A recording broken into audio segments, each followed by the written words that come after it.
This episode of the Power Rankings Show is brought to you by BetOnline. BetOnline is your number one source for all of your betting needs. Get the latest odds, lines, and matchup reports for football, basketball, baseball, boxing, golf, and more.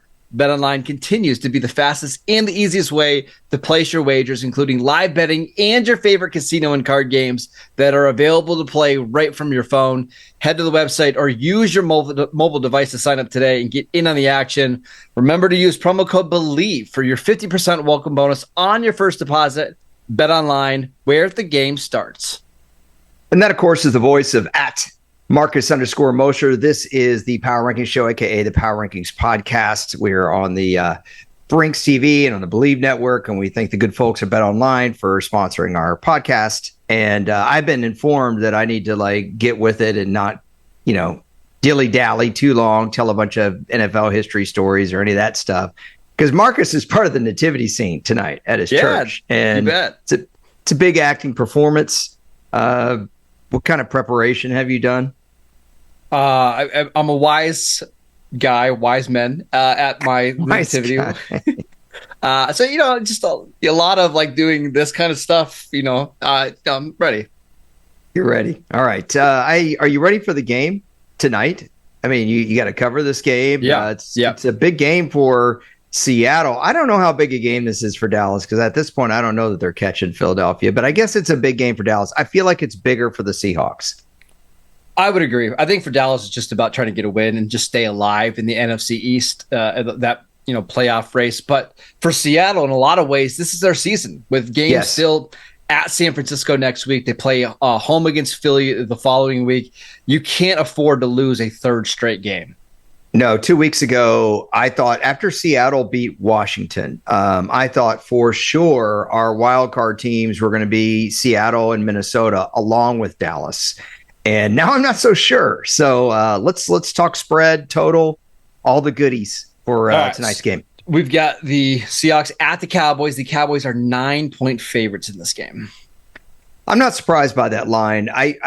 It's probably a little higher than I would have liked. Maybe I could have dealt with the 7 or 7.5. 9 seems maybe slightly high, but given the way Dallas has played at home and the way Geno Smith has played since injuring his tricep against the Rams a couple of weeks ago, they look terrible. But the season is on the line for this football team. So I still have a hard time picking the Seahawks to cover this. I'm definitely picking the Cowboys to win. I'm going to take Seattle to cover because, you just mentioned they're going to be the more desperate team. I think the Cowboys, it wouldn't surprise me if the Cowboys are maybe looking ahead a little bit to their next week's matchup against Philadelphia. I think this is going to be a typical Pete Carroll game, and where he can muck it up a little bit, keep it close going in the fourth quarter, and maybe the Cowboys just have to put a drive together to seal the game. But I am taking Seattle +9 here. That's a lot of points. It's a lot of points.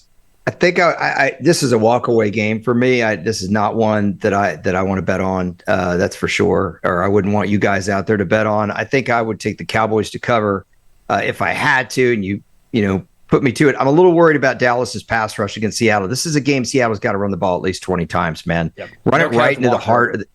I'm not liking it. Let's talk the Titans game. Oh, boy. Yeah. What a terrible segue. Colts at Titans. Colts are a 1-point favorite on the road.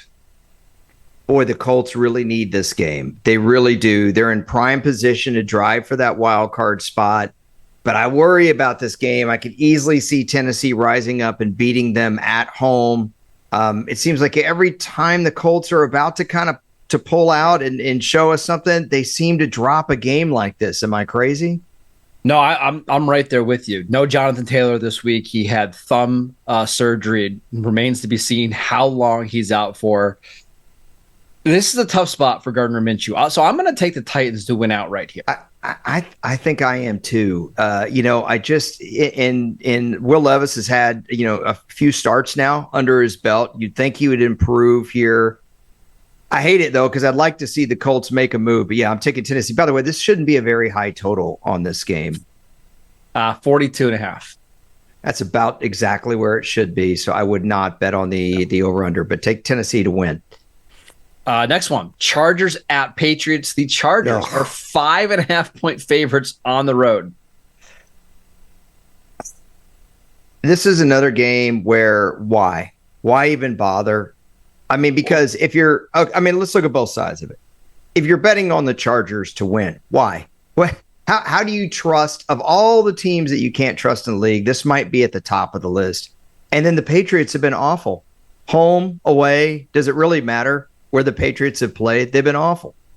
So it looks like we're going to get Bailey Zappi starting at quarterback this week for the Patriots, who is somehow way worse than Mac Jones. I feel like this is a game that Brandon Staley has to win to save his job. You said that last week. I know. Hey, that game was at least somewhat competitive. They didn't cover. That's true. You got that one wrong. We're going to go with it again. I'm taking the Chargers -5.5. You know what? I will go with you on this one. But this is another game I stay away. It seems like every week, the first 4 or 5 games, other than maybe the total, I tell all you guys stay away. I don't know what it is about. Maybe it's because they're early window games in the Thursday night game. And I always seem to be more decisive about the later games. But again, another game that the total I don't think should be that high, but I have no idea what I would want to bet on that either. So, all right. The next one, it's my lock of the week. It's the Denver Broncos against the Houston Texans. The Broncos are 3.5-point underdogs in this game, and I love them in this spot. Yeah, I'll take the Broncos to cover, the Texans to win. Some of this is want to on my part because I really would like to see Houston do it and make the playoffs. And this is another game, kind of like the Colts, that they really need. It doesn't it all really fall on the Broncos defense? Doesn't it feel like that? So wait, you know their offense is going to put up 30. You know that's not going to happen. You don't want the Broncos to make the playoffs? I'd rather the Texans make the playoffs. Very nice of you to say that. Yes. Yes. Texans, a couple injury updates. Tank Dell missed the last couple of days with a calf injury. It seems like he's going to play, but might be a little bit banged up. No Dalton Schultz this week, it seems like, with an injury as well. Oh, that hurts. Yeah. That hurts. I either way, I don't think the Texans should be favored by 3.5. So if you're betting on this game, take the Broncos all the way. I'm picking Houston to win straight up. All right, next one. Well, I'm with you, I guess, really, in terms of the betting angle. Yeah. Dolphins, Commanders. Dolphins, 9.5-point favorites here on the road. Washington has still managed to generate a pass rush even without Chase Young. And I know this is a really big spread, but Washington's been really bad. Now, I know they've had a lot of rest, but so did Miami. Miami played the next day. Yeah. So how do you put faith in the Commanders? Sell me on the Commanders covering this. I mean, that's a big spread for a home dog on a team that leads the NFL in passing yards, right? In the Commanders. I think there's a chance that maybe they're able to throw and just keep this close. We should mention Jalen Phillips, a top pass rusher for Miami, tore his Achilles. Obviously, he's out for the year. I just won't be surprised if at home, now that the Commanders, fired a couple coaches, if that, it's that new coach theory and all of a sudden they have a nice win here. Yeah, another game I wouldn't bet on if I were you guys out there. By the way, when you said big spread, you literally sounded like me when I tell my dog, that's a big yawn for such a little guy. It's exactly what you sounded like. 9.5 points when you're a 9.5-point dog at home. Can you keep this, within a touchdown? I think they can. You can. You want to put your money on that? I don't think so. Next up, I'm taking. All right, I'm taking Miami, by the way, to win straight up. I assume you are as well. Yes.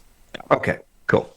Next one, the Atlanta Falcons playing against the New York Jets. The Falcons are 2.5-point road favorites. Yeah, I will take the Jets to win this game outright. I know the Jets have been bad, but I think they'll get a little bit better play from the quarterback. I do not believe in the Falcons. Every time the Falcons have gotten a big win this season, it seems like they come right back and lose a game. I just don't think they're that good. They can run Bijan all day for all I care. I think the Jets win this game.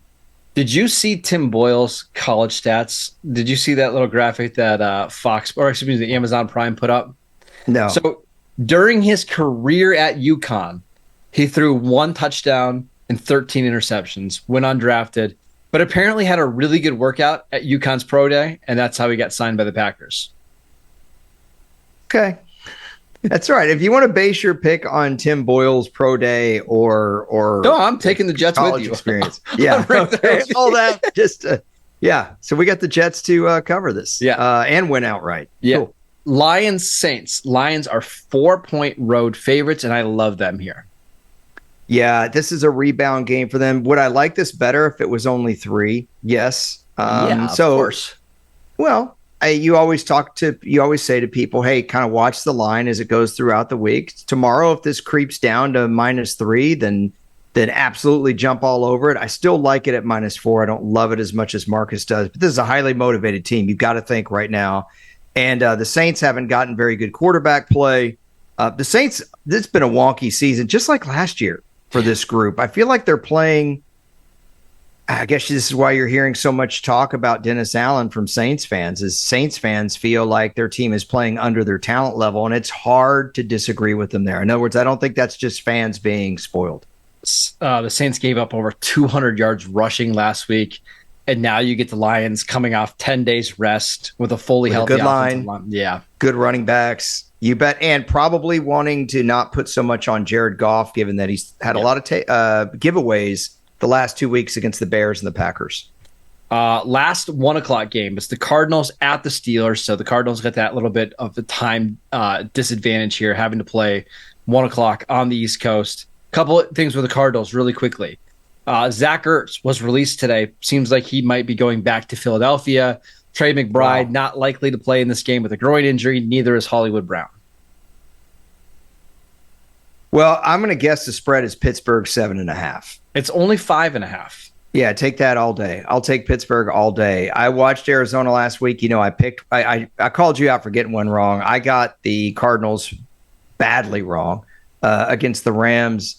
Man, they were shuffling in guys that they are just not a full football team right now. Got a lot of injuries. And they're going on the road.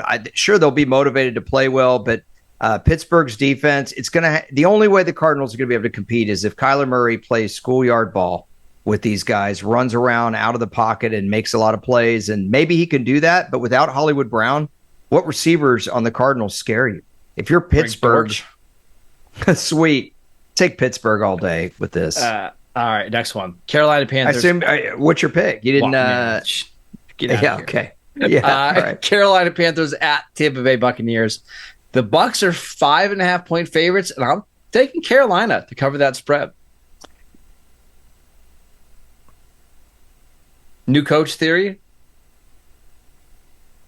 You know what? I'm going to go with you on this, but I don't think Carolina wins the game. I think this is one of those games the Bucs don't play very well, and actually I think Baker probably gets them in position because the last couple of years Carolina's defense did show a lot of signs of playing well. They had some good players on that side of the ball, but I mean, when your offense gives you absolutely nothing, I don't care how it just becomes hard. You become fatigued, and I think that's If that happens again this week and they're fatigued and Baker Mayfield can take advantage at the end of the game, plus Tampa's at home, but I don't like the 5.5-point spread. So I'm with you on that. Let's talk total on this. It's low, 37. I think that might be too low, man. I wouldn't go under that. I wouldn't. Okay. All right. So I'm not betting the over though. There's no way. I wouldn't bet the over either, but don't take, how I love to take the unders. I'm not taking the under on that. All right, our game of the week, it's the San Francisco 49ers at the Philadelphia Eagles. Do you want to guess the spread? Now, it's moved a little bit, but do you want to guess the spread here? Well, you and I talked about this offline, but you weren't surprising me. I mean, Marcus usually doesn't tell me any spreads whatsoever, but every once in a while when one is interesting, we talk about it on the phone, or I think we actually talked about it in our last podcast because the 49ers are favored, and I had Philadelphia as my number one team. Kind of expected to this for a number of reasons. Philadelphia dilly-dallies every single game. As you pointed out, they haven't blown out anybody. San Francisco's looked amazing the last 2 weeks. They've looked like the best team in football. And San Francisco has a lot to prove from last year's championship game. But I also think Philadelphia does too, because I know firsthand how angry Eagles fans get at people saying, well, they beat the 49ers because the 49ers didn't have a quarterback. They were already winning that game, and the way their quarterback got hurt was not fluky. It was on a Hassan Reddick pass rush. So I think the Eagles are going to be as motivated as the Niners. That's a long way of saying that I think the 49ers are only going to be favored by 3 or 2.5 here. No way it's 3.5. But it's 3 on the road. That is a surprising. It's the first time that a team that's been 10-1 or better has been a 3-point favorite at home in NFL history. It's pretty even a 3-point underdog. 3-point underdog at home. I'm taking Philly. I'm taking Philly as well. Give me the Philly and the points. I mean, is there a chance that this ends up being like a 27-24 game and you lose and Philly loses? Sure, but at least you push. I'm taking Philly and the points. I'm taking Philly 26-24 to win outright. Are you taking the Eagles to win, or are you just taking them to cover here? I'm taking the Eagles. What's the total on this game? Because this is an interesting number to me. Both of these off 47.5. I wouldn't go under that. I tell you what, if I was going to do one or the other, I'd actually go over. I know the 49ers pass rush looks really fearsome right now, but that Eagles offensive line, when it counts, plays really well. And I worry about the Niners corners against Devontae Smith and A.J. Brown, man.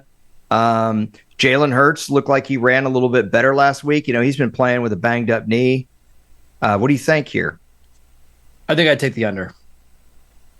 I think we're going to get like a 23-21 type of game. I disagree with you, but I kind of disagree with you there.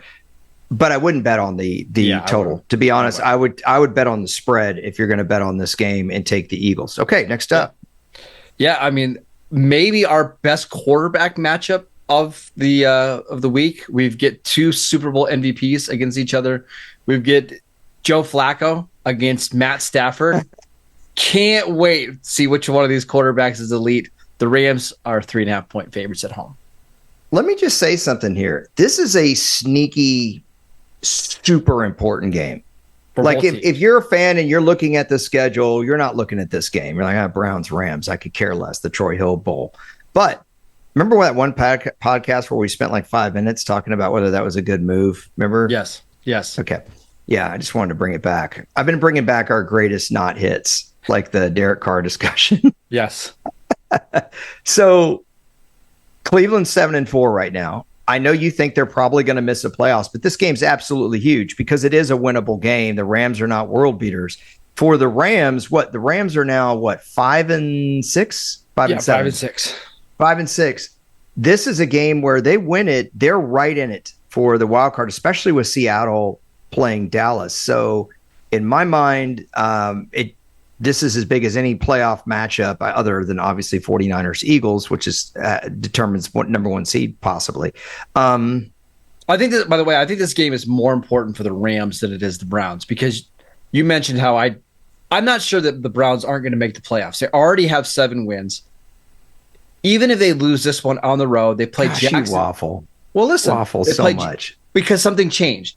They play Jacksonville at home next week. Mm-hmm. Let's say they lose both. They've got to win 3 of their last 4. Listen to their last 4 games. Okay. Home against the Bears, at the Texans. That's a tough game. Home against the Jets, at the Bengals. All of a sudden, that Bengals game is going to be basically an automatic win because of what's going on there. Right. So let's say they go 2-2 over the last 4, and they have the 2 losses here. They're still 9-8. They're still 9-8, right? Yeah. So you have a chance even at 9-8 to get in. Yeah, I'm going to take the Rams. I think Joe Flacco is actually going to acquit himself well, but I think his first win for the Browns will be at home. I'll take the Rams here to win the game outright. This spread scares me. I don't like the 3.5. I walk away from this all day. How can you predict what Joe Flacco is going to be? It's really hard to gauge how good the Rams are going to be when they were playing the Cardinals last week. I'm comfortable. I'm comfortable taking the Rams -3.5 here. I just don't think you are. Yeah, the Browns have a bunch of injuries on their offensive line. Flacco was a disaster at the end of the year for the Jets. I'm taking the Rams -3.5. Let's go to our Sunday night football game. It's the Chiefs at the Packers. What do you think this spread should be? Excuse me. I think the Chiefs should still be favored. I do, but not by much. I would favor the Chiefs at the most by 3, but I think it's probably 2.5. Chiefs -6 on the road. Too high. It's too high. Could I see the Chiefs winning by a touchdown? Of course I could. Because if the offense gets going like it did in the second half last week against the Raiders, that's great. But here's the bottom line. Jordan Love has played really good football the last couple of weeks. The Packers are now would you agree, very much in the wild card race. I mean, a win here, and you have to talk about them as a potential playoff team. You at least have to discuss it or entertain it. And they're at home. And I saw some signs from the Chiefs defense that weren't that good last week. And the team has just not been good enough offensively to mitigate the defense having a drop-off right now. I would take Green Bay at least to cover this. I will take Kansas City to win by a field goal on the road. I'm with you. I think Green Bay covers it. That's a lot. And, man, you watched the first half of that Raiders-Chiefs game, and I know you did. Things are getting pretty scary for Kansas City for a while. The Raiders missed a field goal that kind of turned some of the momentum, but I still don't trust this Chiefs offense at all. So I'm with you. I'm taking the Packers +6 here at home. Final game, kind of a bummer that we don't get Joe Burrow, but it's the Cincinnati Bengals against the Jacksonville Jaguars. Jags are 8.5-point favorites. Oh, golly. I know it's easy to just say the Jags are a better team and the Bengals are, aren't starting Joe Burrow. And I get that, but the Jags have had a really hard time for me earning a spread like this. Okay. I agree with you. Yes. Yeah. I mean, do I want to bet on the Bengals to cover this? I don't, because I always say the same thing every week. If you don't know anything about what the quarterback's really going to give you, this is going to be his second career start. Find something else to bet on. All you need to do is find 1 or 2 games to bet on. You don't need to do anything else. We've already given you a few. If you had to take one or the other, I almost think I'd rather look at the total here than this spread. Total's 38.5. I don't like Jacksonville maybe as much as other people do. I think they're going to win their division. I could see them being knocked out in the first round, but I watched every play of that Bengals-Steelers game. And I'm not exaggerating, the 2 biggest offensive plays for the Bengals in that game were both on plays that got tipped at the line of scrimmage that Jamar Chase caught and turned into big gains. That was it. They had, I believe, 20 rushing yards against Pittsburgh. Their offensive line cannot protect at all. I'll take the Jags to get an ugly double-digit win. I hate it all. I hate the total. That's a long pause. I hate it all, but I got to go with you on this. I have to. I'm really trying to oppose you on this one, and I can't. Because honestly, I think the total's about right. Don't you? Don't you think that's a pretty good? Because I was kind of hope. Yeah. Could you see 28-10, right? Yeah, because here's the thing. I have seen the Jags offense be very middling this year. Yeah. And so it's not that easy for me to say, oh yeah, they beat the Bengals 30-12 and you cover. I don't know that the Jags put up 30 points. If it's 26-10 and they win and you bet the over, you're done. You lost, Yep. I just, if you have to do it, take the Jags with the points there. All right. Let's run through our games really quickly. Seahawks, Cowboys. I like the Seahawks to cover that spread. You and I both like the Cowboys to win. Actually, I'll take that back. I'm taking the Seahawks to win. Colts, Titans. You are not. You are not. Titans, Colts. We both like the Titans to pull off the upset. Chargers, Patriots. I've got no problem at all taking the Chargers -5.5. Elliot just wants to not have that game exist. No, hey, well, look, I'll do it. If you're forcing me, my life depended on it, I'll take the Chargers, just like the Cowboys to cover. I'm just telling y'all to walk away, but I will give a pick. Yeah. Broncos, Texans. We both like the Broncos to cover that spread. I like the Broncos to win. You like the Texans to win. Dolphins, Commanders. We both like the Dolphins to win. Stay away from that spread. That's a big one. Falcons, If I Jets. had to pick, they cover. If I had to pick. Yeah. Falcons, Jets. We both like the Jets just to pull off the upset outright. We like the Lions to beat the Saints and to cover the spread. We like the Steelers to beat the Cardinals and to cover that spread. We think it should be higher than 5.5. Panthers, Bucks. We both like the Panthers to cover the spread, but Tampa Bay to win. 49ers, Eagles. We just like the Eagles to win outright. If you're wanting to bet the spread, take the spread at +3. Browns, Rams. I'm taking the Rams -3.5. Elliot's taking the Rams to win outright. Stay away from the spread. Chiefs, Packers. We both like the Chiefs to win, but the Packers to cover. Bengals, Jags. We both like the Jags to win and cover. Yeah, I think if I had to pick in terms of with the Browns injuries, I think I will have to pick the Rams to cover that. Yeah. Honestly, the pick that I like the best, I think, is Pittsburgh at home. I know your lock are the Broncos on the road. Well, Pittsburgh's always a lock for me. Oh, okay. But I think that's the one that I like the best. There weren't totals that I really loved here, the ones that we talked about. So that would probably be my lock, Arizona at Pittsburgh. But that's my final thought on the picks. What is yours, sir?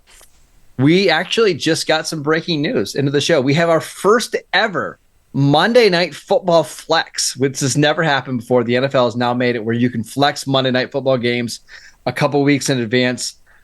We had the Chiefs and Patriots scheduled for a Monday Night Football game in 2 weeks. I don't know how excited you were about that game, Elliot. Instead, now we get Philly against Seattle in Seattle. Okay.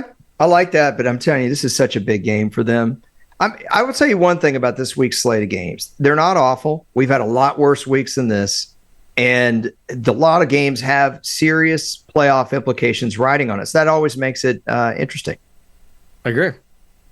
Is that all you got? I was really hoping for more about the nativity scene tonight. I mean, it's just me, Uncle Scott, being wise men. It's going to be great. Are you doing this can you set the stage for me? Like, are you doing this at the church? Is this we're like doing a it at the special church. Community center? Yeah, we're at the church. We got the manger all set up. We've been decorating for months now. You walk through the nativity, you walk through the rest of the church. It's pretty cool. We got a Bethlehem set up pretty nice in there. Are you going full robe? I mean, I've got the robe, but I don't know what I'm wearing underneath. That's all right. Please don't wear your 507s. I don't even know what 507s are. Are those like the New Balance shoes? Remember when Ryan Gosling takes Steve Carell's shoes and throws them? And he goes, those are your 507s? Yeah. I'll probably be wearing my Crocs. Lee, come on, man. No, the robe is too short. I got sandals. We're good. All right, please no turquoise Crocs with the robe not long enough. That's the worst. I always hate hairy legs sticking out. Yeah, and somebody's wearing their New Balance, and you can totally tell. It just ruins the whole thing. I mean, I need to get into it. I need to know, what I'm watching. I'll take a picture and we'll post it on the timeline so people can appreciate what a wise guy really looks like. I wish you could actually grow a real goatee instead of that buzz that you grow. That's the best I could do. All right. Well, if you'd like to hear more about his best analysis, terrible segue on the Cowboys, listen to Locked On Cowboys. They'll be doing a post tonight, right? After Seattle, you and Landon? Of course. Maybe? Yes, your team every day. Yeah, there you go. And has a Dynasty podcast on the network as well, although the fantasy season is winding down. He covers the Raiders for USA Today, Raiders Wire, and he writes for the 33rd team. He is at Marcus_Mosher on Twitter. We thank the good folks at Believe. We thank Courtney and the gang at Brinks TV. And we thank Bet Online. And, of course, all you guys for listening. Charlie Ironcastle, love the message. I'm glad you like me more than Marcus. That was my favorite part about it. And I still want to talk to the guy that said, hey, guys, enjoy the ride a little bit. Y'all are negative for 15 minutes straight. Do you remember that tweet? I enjoyed that one. Yeah, anyway. All right, everybody. Y'all take care.